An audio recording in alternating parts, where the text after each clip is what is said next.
have an open mind? Can you suspend judgment for a moment? Most people can't. But what if your job depends on it?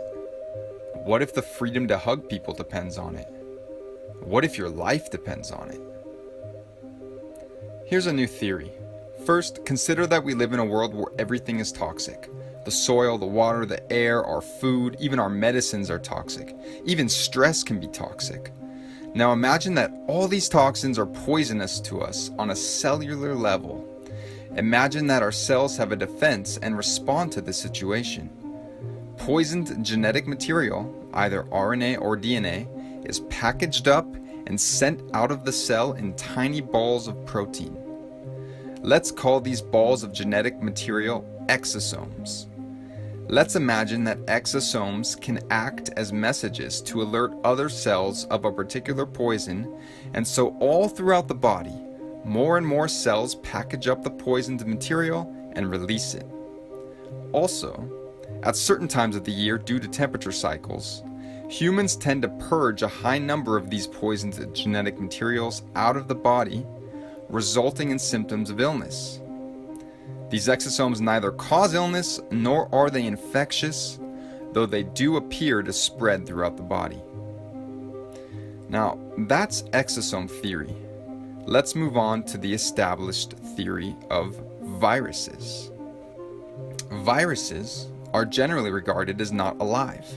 They have no cellular structure and do not reproduce on their own, though we do have trillions of them inside our bodies.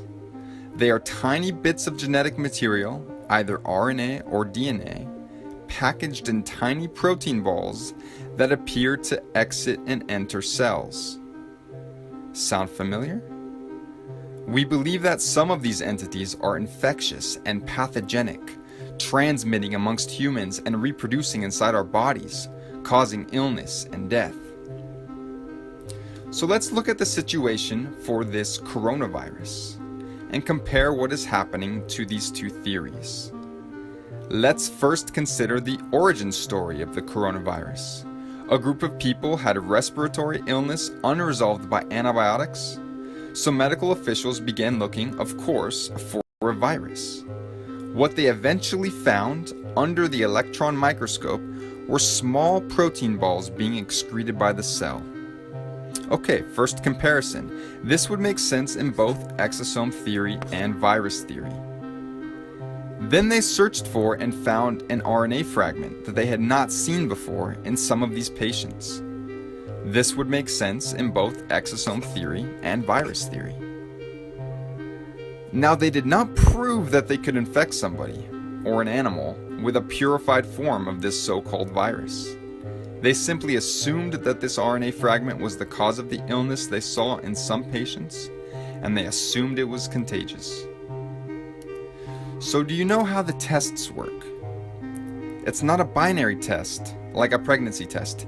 It's called a PCR test, and it involves amplifying genetic material by doubling it in dozens of cycles until you have billions or trillions of the original molecules, and then using those results to determine if you have enough of the identified RNA fragment to be considered positive.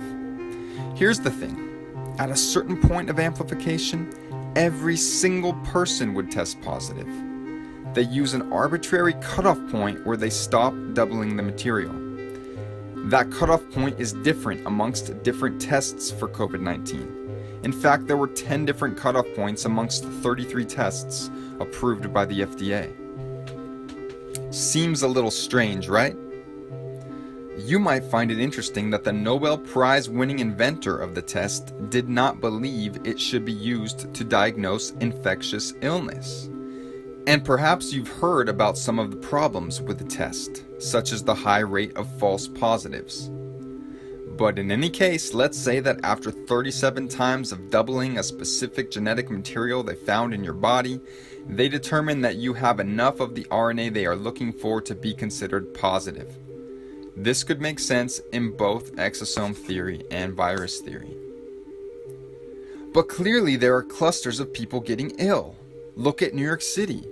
It must be a virus. However, if you are being poisoned by something in your environment, it's likely people near you are too. And if we commonly purge these poisons during specific times of the year, many people may have symptoms of illness all at once. This fits either theory. Now, here's where things get interesting. Let's go to the Diamond Princess cruise ship situation. Did you know that people who were bunked together for days had conflicting positive and negative tests? How could one person have this highly infectious illness but not transmit it to somebody bunking with them for days? This would make sense in exosome theory, where the balls of RNA are not contagious, but it would not make sense for virus theory, where the balls of RNA are supposed to be highly infectious. Let's take a look at the first case of transmission in Illinois. A woman traveled to Wuhan, came back, and both she and her chronically ill husband ended up testing positive. Medical authorities then tracked over 300 people who had had close contact with them to see who acquired the virus. And guess what? 0 positives. This again would make sense in exosome theory, since exosomes are not contagious. But it would not make sense for virus theory, where this is supposed to be an infectious virus. In fact, do you know that there are many documented cases all around the world of patients testing positive for this RNA fragment with no relevant travel history and no known possible contact with somebody who was infected?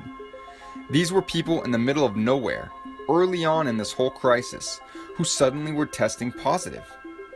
This would make sense, again, in exosome theory, where the RNA is being produced as an immune response within our cells.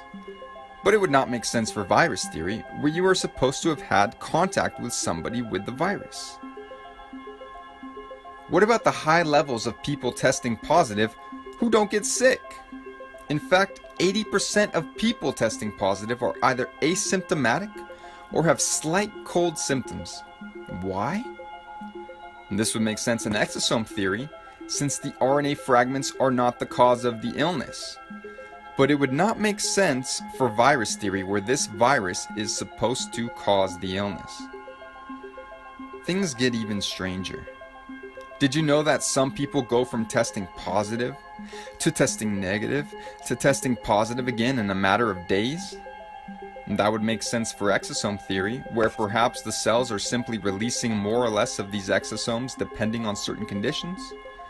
But it doesn't make sense in virus theory, where you are supposedly infected until you have rid yourself of the virus. So which of these theories seems more likely to you? What if you heard that there are virologists who believe that viruses are actually exosomes? What if I told you that doctors and other scientific experts also believe this?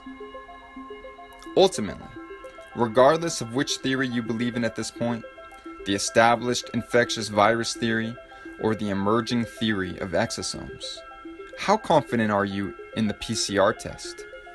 Are you really interested in having your life hinge on the results you get from this potentially meaningless test? Do you want your loved ones tested? Do you want to be tested? Or shall we perhaps refuse the test?